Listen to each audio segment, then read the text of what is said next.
இவர் பங்கைய கண்ணனி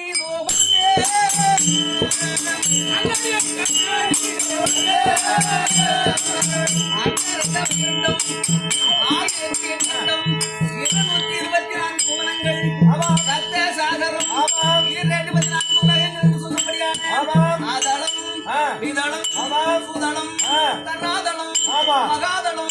பிரசாதளம் பாதாளம் பூலோகம் புவர்லோகம் தனலோகம் தபோலோகம் சத்தியலோகம் சொல்லப்படியான 14 இருக்கக்கூடிய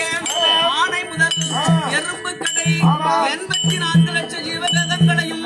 தன்னுடைய குஷ்டியிடமாகத்தானே வைத்து காத்து ரட்சித்து வரக்கூடிய இவர் பங்கைய கண்ணாடி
தங்க மாமரை